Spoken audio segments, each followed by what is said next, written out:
sallallahu alaihi wasallam susan wa li bihadzal kitab ila rabbi wasallam. Al-Fatihah. A'udzu billahi minasyaitonir rajim. Bismillahirrahmanirrahim. Alhamdulillahi rabbil alamin arrahmanir rahim maliki yaumiddin. Iyyaka na'budu wa iyyaka nasta'in ihdinas siratal mustaqim. Shiratal ladzina an'amta 'alaihim ghairil maghdubi 'alaihim waladdallin. Amin. Bismillahirrahmanirrahim. Alhamdulillahi rabbil alamin. Bihi nasta'in wassalatu wassalamu ala asyrafil anbiya wal mursalin wa ala alihi wa sahbihi ajma'in, amma ba'd. Qala al-mu'allif rahimahullahu ta'ala wa ala man nafa'a bihi wa bi ulumihi fid dharain amin. Bismillahirrahmanirrahim.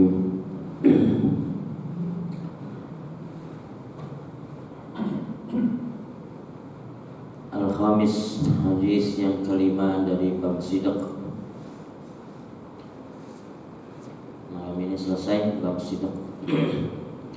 An Nabi Hurairah radhiyallahu anhu qala qala Rasulullah sallallahu alaihi wasallam ghaza nabiyyun minal anbiya salawatullah wassalamuhu alaihim faqala liqaumihi la yatba'anni rajulun malakabut amra'atin wa huwa yuridu ay yabniya biha wa lamma yabni biha wala ahadun bana buyutan lam yarfa suquha wala ahadun ishtara ghanaman aw khalifatin wa huwa yantadhiru awladaha wa ghazaha fadana minal qaryati salatal asri aw qariban min zalik wa qala lisyamsi innaka ma'muratun wa ana ma'murun Allahumma hbisha alaina wa qubisat hatta fatahallahu alaih fajama'al ghanaim faja'at ya'ni anna litakulaha falam tat'amha faqala inna fikum ghululan falyubayyani min kulli qabilatin rajulun falaziqat yadu rajulin biyadihi faqala fikumul ghulul faltubayyani qabilatuka falazikta yadu falaziqat yadu rajulaini aw thalatha biyadihi faqala fikumul ghulul faja'u bi ra'sin mithli ra'si baqaratin minadh dhahab fawadu'aha faja'atin naru fa'akalatha walam tahilla al-ghanaim li ahadin qablana thumma ahallallahu lana al-ghanaim lamma ra'a dha'fana wa ajzana fa'ahallaha lana muttafaqun alaih. Al-khalifatu bi fathil kha'il mu'jamah wa kasril lam jam'u khalifatin wa hiya an-naqatul hamil. Dari Sayyidina Abi Hurairah radhiyallahu anhu, beliau berkata, telah bersabda Rasulullah sallallahu alaihi wasallam. Nabi ini cerita. Dalam satu riwayat Nabi itu kalau bercerita tentang nabi-nabi terdahulu itu seolah-olah di depan mata beliau itu ada layar kejadian masa lalu itu terlihat dengan jelas oleh beliau. Tapi Nabi itu kan, ya. Makanya kalau cerita kisah masa lalu itu beliau detail sekali, karena memang seperti menyaksikan di masanya. Nah, ini yang beliau ceritakan dalam hadis ini adalah tentang peperangan. Ghaza nabiyyun minal anbiya salawatullah wassalamuhu alaihim. Berperang salah seorang nabi dari nabi-nabi sebelum Rasulullah sallallahu alaihi wasallam. Faqala liqaumi, lalu Nabi itu berkata kepada kaumnya. Perang itu dalam bahasa Arab ada ghazwah artinya perang, sariyah juga perang. Cuman ini masyhurnya digunakan oleh Rasulullah sallallahu alaihi wasallam. Jadi kalau ghazwah itu peperangan yang dipimpin langsung oleh Rasulullah, Rasul ikut dalam peperangan itu. Tapi kalau sariyah itu Rasul mewakilkan kepada sahabat untuk memimpin peperangan tersebut dan Rasul tidak ikut serta di dalam peperangan itu. Itu bedanya antara ghazwah dengan sariyah. Di dalam kitab Khulasah Nurul Yakin disebutkan bahwa ghazwah yang diikuti Nabi itu, riwayat yang satu menyatakan 14, yang satu menyatakan 17. Jadi 17 kali perang yang diikuti oleh Rasulullah SAW. Itu berarti setahun ya 2-3 kali gitu, Pak. Karena Nabi di Madinah itu cuma 10 tahun. Dan awal-awal perang itu dimulai pada tahun kedua Hijriah, sehingga cuma 8 tahun. Tapi ada peperangan yang cukup banyak beliau ikuti, dan lebih-lebih peperangan yang tidak diikuti oleh beliau. Sariyah itu ada sekitar 24 atau 34 peperangan. Biasanya yang sering disuruh untuk memimpin itu Khalid bin Walid. Dan hebatnya Khalid bin Walid itu kalau perang gak pernah kalah, selalu menang, dan gak pernah wafat di medan perang. Jadi sampai terakhir itu beliau akhirnya di masa Umar bin Khattab itu dipecat. Kalau bahasa kita dipecat, karena udah dikeramatin Khalid bin Walid itu. Dikeramatin, pokoknya kalau dia mimpin perang ya, udah gak bakal kalah katanya. Jadi dikeramatin, khawatir didewa-dewakan. Akhirnya dipanggil sama Khalifah Umar bin Khattab, terus kemudian dimundurkan dari panglima perang. Tapi tetap ikut perang. Ini hebatnya hati para sahabat itu. Ya. Jadi sekalipun sudah mundur dari jabatannya, tetap memberikan kontribusi besar. Jadi tidak ada pengaruh apa-apa, karena memang yang dia lakukan itu lillahi ta'ala. Maka tidak terprovokasi dengan macam-macam jabatan, dengan macam-macam kepentingan. Kepentingan perang itu cuma satu, yaitu lillah. Dan itu harus fokus. Makanya nanti di hadis ini Nabi itu melarang orang-orang yang tidak boleh ikut perang dengan beliau. Di dalam kitab At-Taushih, Imam Suyuti mengatakan bahwa Nabi yang diceritakan oleh Rasulullah ini namanya Yusha' bin Nun. Nabi Yusha' bin Nun. Di Quran gak ada, makanya tidak termasuk Rasul yang dihafalkan. Kata Nabi Yusha' bin Nun, la yatba'anni rajulun, jangan sekali-kali orang ikut perang bersamaku, malaka bud amro'atin, yang dia baru saja menikah kemudian punya kesempatan untuk berhubungan badan, tapi karena ada perang akhirnya dia tidak berhubungan badan, ikut perang. Cuman di dalam peperangan ini dikhawatirkan orang itu mikirin itu gitu. Orang baru nikah terus perang. Makanya Nabi Yusha' bin Nun itu mengkhawatirkan nanti pasukan yang model begini ini nggak bisa konsen dalam perangnya, dan itu bisa mendonkan panglima-panglima perang yang lain. Maka sampai beliau menggunakan nun taukid, la yatba'anni, jangan sekali-kali ikut perang orang yang baru menikah dan belum melakukan hubungan suami istri. Itu perang itu perintah Allah. dan kepentingan lebih banyak untuk membela agama Allah. Sementara hubungan suami istri itu lebih kepada kepentingan pribadi kita. Tetapi syariat itu membela itu. Pokoknya kamu harus perang, enggak. Justru yang dibela oleh syariat itu kepentingan kita dulu. Kalau udah terpenuhi kepentingan kita, nah itu baru syariat akan menuntut.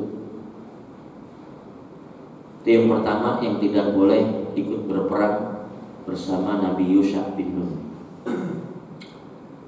Wala akhadun bana buyutan. Yang kedua, jangan ikut perang juga bersama kami orang yang lagi bangun rumah, lam yarfa sukufuha, yang belum dipasang apa namanya? Atap itu apa namanya? Iya ya, genteng ya genteng. Sakfun itu atap ya. Kalau atap itu kan ini atapnya, bukan genteng ya. Genteng atap bukan? Atap.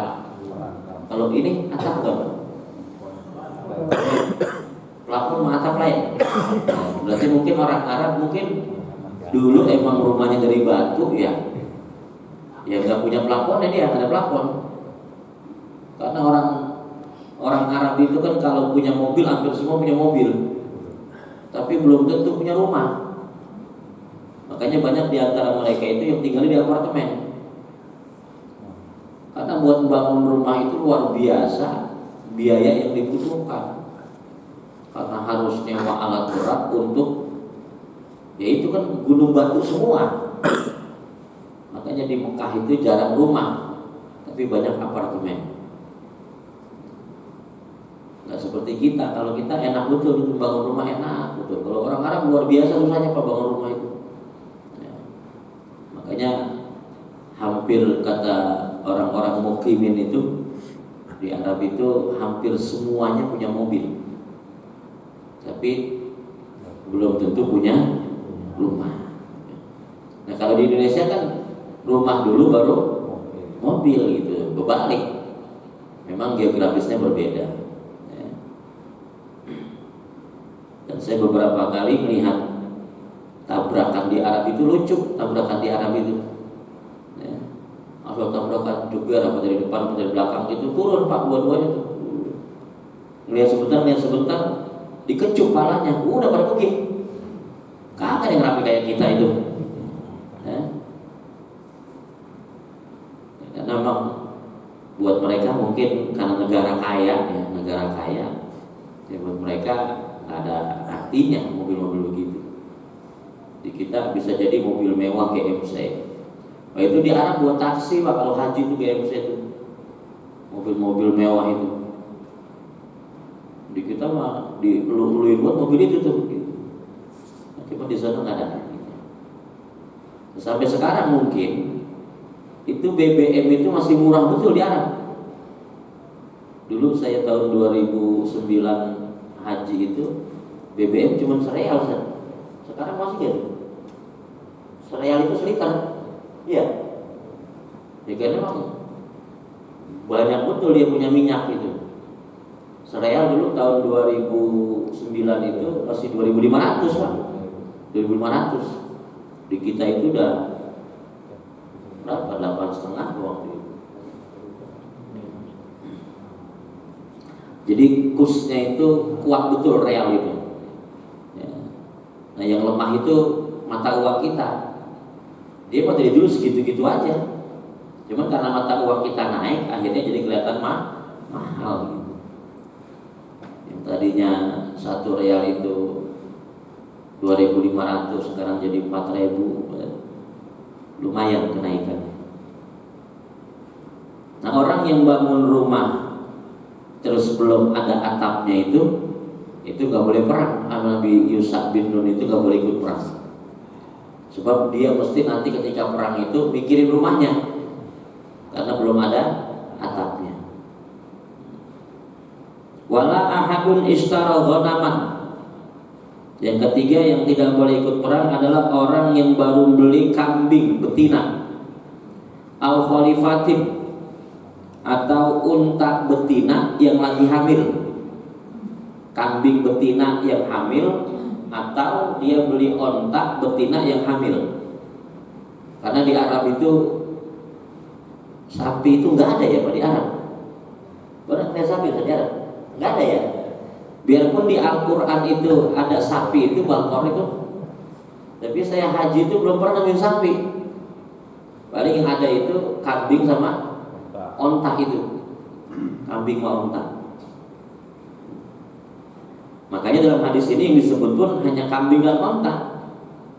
Kalau ada orang beli kambing betina yang sedang hamil atau beli onta betina yang sedang hamil, ini orang ini punya rencana mau ternak gitu.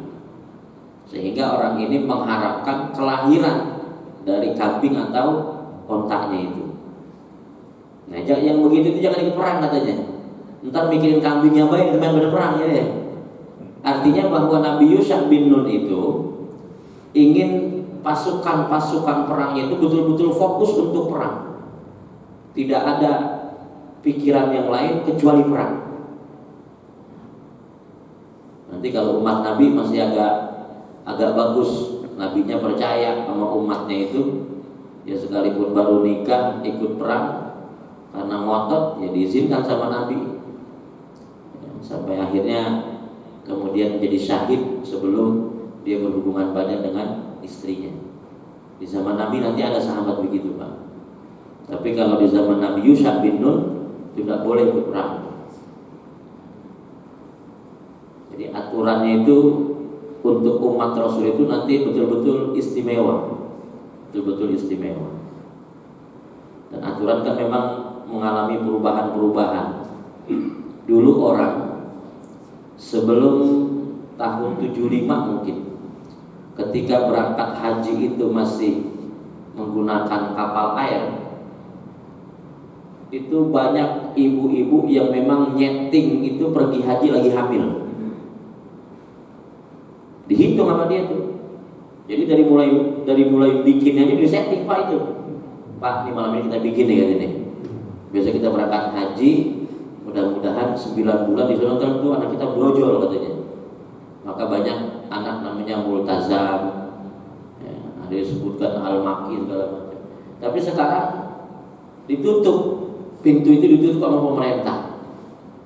Sebab ketika orang hamil itu lebih banyak susahnya ketika ibadah haji itu. Maka ada vaksin, ada suntik. Ya. Kalau kelihatan hamilnya masih rentan, itu biasanya nggak boleh. Tapi kalau hamilnya sudah aman itu boleh. Hamilnya sudah aman itu boleh. Jadi jarang sekali sekarang ada orang lagi haji terus beranak di Solo, jarang. Kalau dulu waktu masih musim kapal air itu banyak sekali. Ya, orang-orang yang sengaja memang desain supaya anaknya itu lahir di kota suci Mekah. Ini orang yang beli kambing betina atau onta betina untuk tujuan ternak, dan onta dan kambing itu sedang dalam kondisi hamil, itu Nabi Yusha bin Nun tidak memperbolehkan dia untuk ikut perang, karena mesti dia akan mikirin kambingnya sama ontanya itu. Itu 3 yang nggak boleh ikut perang tuh, ya. Tapi tujuannya satu sebetulnya. Nabi Yusha itu hanya menginginkan pasukanku yang ikut perang itu semuanya fokus hanya untuk perang saja, tidak ada pikiran-pikiran yang lain. Yang pertama tadi nggak boleh orang yang baru nikah belum berhubungan badan. Yang kedua adalah orang yang bangun rumah belum dipasang atapnya. Dan yang ketiga adalah orang yang beli kambing atau onta betina yang sedang bunting untuk tujuan diternak.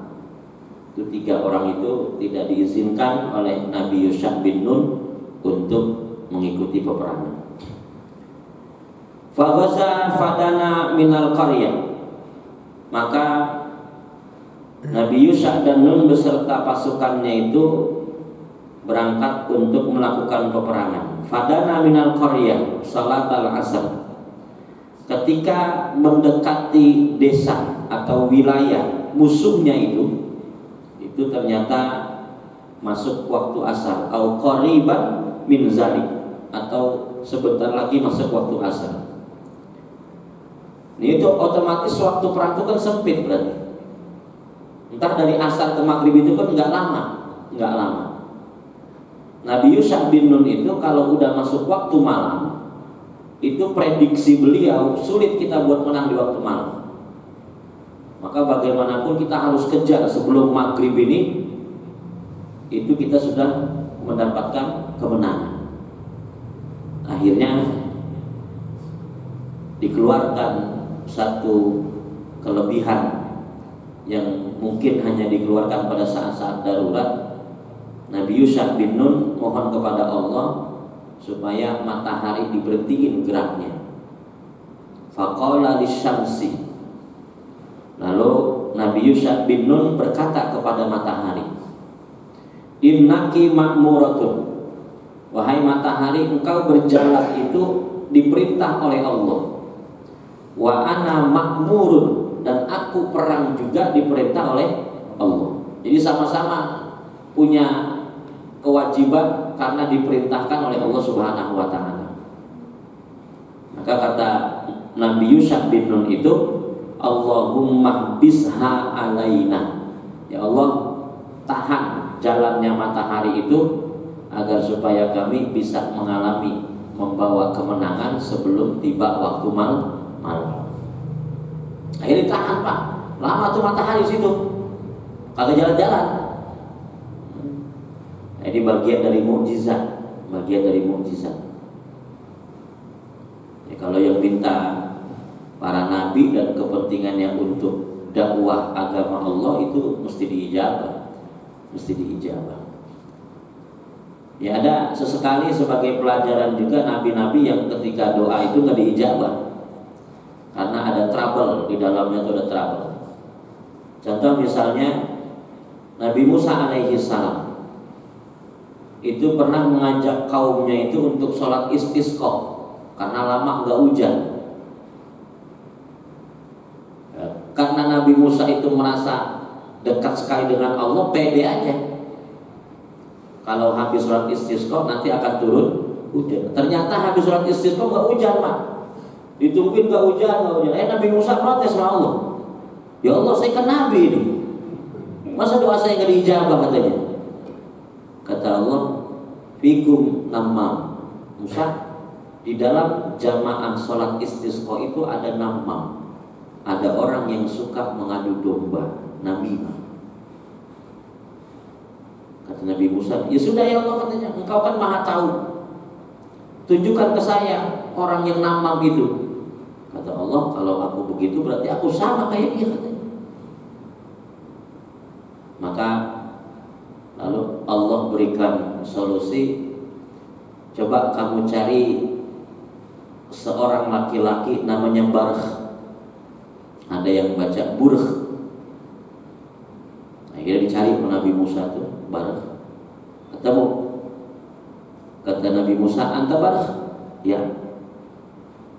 Anta Musa? Nah. Musa kalimullah. Ada apa? Saya disuruh sama Allah nemuin engkau dan suruh minta doa kepadamu.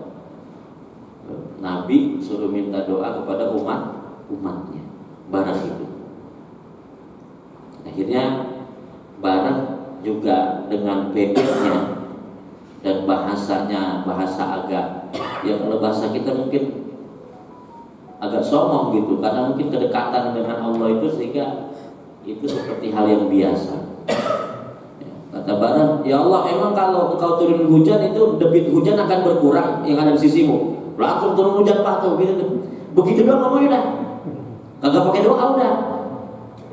Itu orang-orang antik tuh begitu modelnya. Kadang-kadang minta sama Allah itu menurut kita nggak sopan, tapi bagi mereka untuk mengadu keyakinannya, ya cuma ngomong begitu doang. Ya Allah, emang kalau diturunin hujan itu stok hujan gua akan habis katanya. Lo kan sama doa begitu Pak itu. Nabi Musa dengerin ngomong aja. Lo tadi turun hujan langsung Pak itu. Turun hujan langsung. Karena Nabi Musa buat mencari namamnya itu kesulitan. Untuk mencari pengadu dombanya kesulitan. Akhirnya alternatifnya dicarikan orang soleh yang bisa mendoakan untuk umat Nabi Musa dan seterusnya. Itu umat paling ngeyel, itu umat Nabi Musa, umat paling ngeyel itu ya. Udah berapa kali mukjizat secara nyata di depan mata mereka, begitu udah terrealisasi tetap mereka ngeyel terus. Coba Musa, ini kan kita lagi kekeringan, katanya kamu nabi, kalau emang nabi minta sama Allah supaya itu batu di depan itu jadi mata air katanya. Kan ada aja permintaan orang itu. Masa batu bisa mengeluarkan air? Secara logika ada terima. Maka ini yang main mujizat. Makanya nabi-nabi terdahulu mujizatnya banyak-banyak. Karena ditantangin terus sama umatnya. Kalau Rasulullah lebih kepada logika, makanya pakainya Quran. Akhirnya kata Allah, "Idrib bi'asakal hajar." Musa, tongkat kamu pukulin ke batu itu katanya. Itu batu gede banget, Pak. Batu gede banget itu.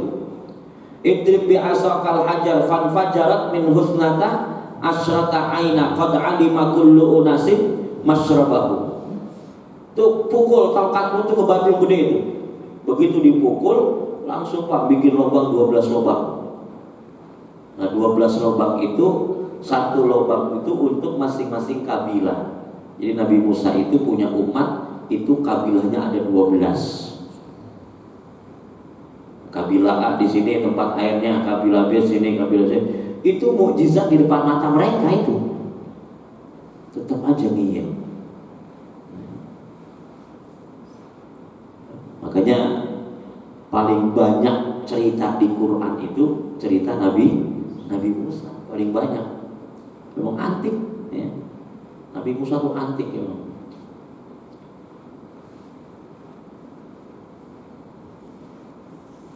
Jadi apapun yang dibutuhkan oleh para nabi dalam kondisi mendesak itu mesti diijabah oleh Allah Subhanahu wa taala. Nah, kita pun terkadang kalau kondisinya sudah darurat betul, itu terkadang kita nggak menyangka ada sesuatu yang kita dapati padahal kita nggak kepikiran akan kita dapatkan. Dan ada energi kita itu yang bisa muncul ketika darurat doang, Pak. Ini mesti dilatih nih supaya energi yang munculnya ketika darurat doang itu bisa muncul setiap saat, bukan hanya dalam kondisi darurat. Contoh misalnya, ada orang takut banget sama anjing, dikejar Pak sama anjing, lari sekencang-kencangnya dia. Begitu sampai ke satu tempat mentok sama tembok, terus dia loncat Pak. Itu kelewatan Pak, bisa kelewatan tuh. Itu energi di dalamnya itu muncul, tapi dalam waktu darurat. Begitu dia sudah melewatin tembok itu, udah aman dari anjing, coba dia suruh lari lagi terus loncat lagi, gak bisa. Karena kondisinya belum darurat. Ada energi kita tuh yang emang kita miliki, semua kita punya. Cuman keluarnya pada saat darurat. Maka bagus kalau kita bisa mengeluarkan energi itu bukan hanya pada saat darurat saja. Ayam sama kejar-kejar ada ayam pada tembok, lari loncat tinggi banget Pak, loncat itu. Tapi begitu sudah kondisi normal nggak bisa lagi. Nah ini termasuk kondisi darurat perang ini. Nabi Yusha bin Nun. Sebab kalau sampai kita perang sampai melewati malam, itu kemungkinan besar kita tidak akan mengalami kemenangan. Maka minta kepada Allah, ya Allah, supaya ini perang bisa kelar sebelum malam. Akhirnya ditahan matahari itu supaya nggak berjalan. Kalau nggak berjalan berarti kan waktu mandek gitu Pak, waktu mandek gitu. Ya. Cuman itu mah Nabi doang yang bisa, Nabi doang. Kalau ada orang cerita dia bisa kayak Nabi Yusha bin Nun, goroh. Ya. Saya bisa nahan matahari, bohong. Itu hanya diprioritaskan untuk para nabi dan para rasul.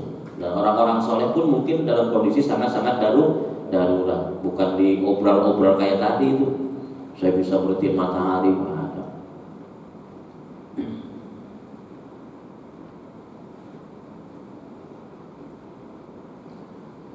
Fahubisa, maka ditahanlah matahari itu sehingga tidak berjalan. Dan ketika matahari itu tidak berjalan, di situ peperangan terus berlangsung antara pasukan Nabi Yusha bin Nun dengan musuhnya, hatta fatahallahu alaih, sampai Allah memberikan kemenangan kepada Nabi Yusha bin Nun.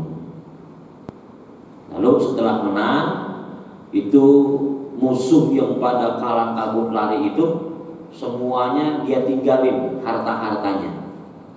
Majama'al ghanaim. Maka kemudian harta yang ditinggalin itu diambil oleh pasukan Nabi Yusha bin Nun. Itu namanya harta ghanimah, harta rampasan perang. Lalu harta itu biasanya dikumpulkan. Semua harta perang itu dari musuh itu dikumpulkan di satu tanah yang luas. Kemudian mereka nunggu, nggak lama turun api. Kalau itu harta ghanimah itu dimakan api semuanya, itu tandanya diterima oleh Allah Subhanahu Wa Taala. Ini kan umat dulu berarti hebat-hebat, pernah sering menyaksikan api turun dari atas lah itu. Tahu-tahu melahap semua yang ada dan habis. Cuman apinya memang api istimewa. Jadi enggak kayak api bakar yang kita bakar itu yang ada bekas abunya, enggak ada Pak. Bersih semua, udah bersih, enggak menyisakan apa-apa. Itu tandanya itu diterima oleh Allah Subhanahu Wa Taala. Dulu Qabil sama Habil pun begitu, ya. Ketika disuruh untuk berkorban, maka si Qabil itu dengan sayur-sayuran, terus si Habil itu dengan kambing binatang. Ditaruh tuh, mana yang dimakan itu yang diridhoi Allah. Ternyata yang dimakan punyanya Habil. Tambah kesal lagi si Qabil itu. Ya. Itu terjadi terus sampai zaman Nabi terakhir mengalami peperangan. Kalau Nabi Isa, Nabi Yahya kan nggak mengalami peperangan. Ya, nanti perang itu ada lagi di masa Rasulullah Shallallahu Alaihi Wasallam.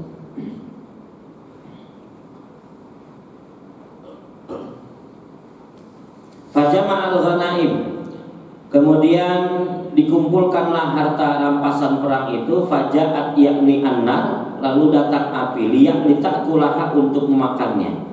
Apinya udah datang, falam amha, tapi api itu nggak mau makan. Udah datang, udah turun, balik lagi nggak mau makan. Cuman bagaimana baliknya kita nggak tahu tuh. Ya, orang datangnya kita nggak tahu. Cuman masyarakat atau pasukannya Nabi Yusha itu udah biasa melihat begitu itu. Nah, naik lagi. Berarti gak diterima oleh Allah Subhanahu Wa Taala. Berarti ada trouble nih katanya, ada trouble.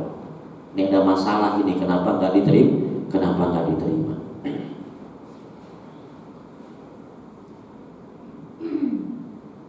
Faqala, kemudian Allah Subhanahu Wa Taala berfirman, inna fikum ghululan. Itu ada di pasukan kamu itu, wahai Nabi Yusha, itu ada gulul, ada orang curang, yang dia tidak mengumpulkan semua harta rampasan perang. Ada yang dia sembunyikan, sehingga api itu tidak mau memakan. Tandanya Allah itu belum menerima. Akhirnya falyubayyi'ni min kulli qabilatin rajulun. Ada berapa kabilah nih ikut perang? Sini, pimpinan sini.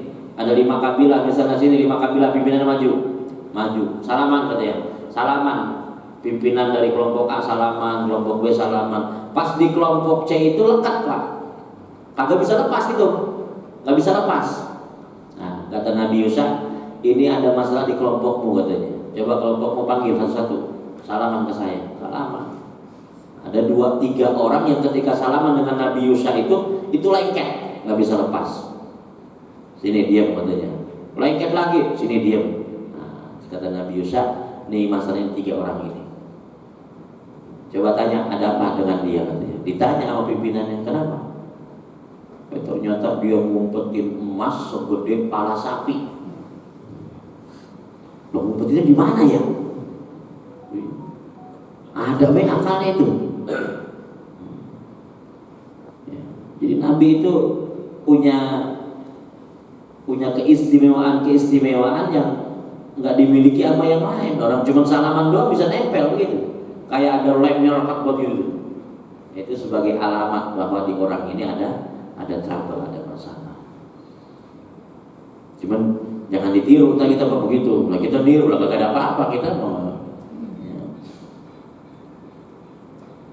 Maka setiap orang yang tadi kabilahnya itu bermasalah itu berbaiat kepada Nabi Yusha bin Nun, dan diketemukanlah 3 orang yang berkhianat. Mereka menyembunyikan harta rampasan perang. Kata Nabi Yusha, mari katanya, waja'u bi ra'si mithla ra'si baqaratin minaz zahab. Lalu ketiga orang itu membawa emas yang beratnya itu, yang gedenya itu seperti pala sapi. Ya, digotong sama dia tuh emas tuh, diumpetin. Tujuannya untuk kepentingan pribadi.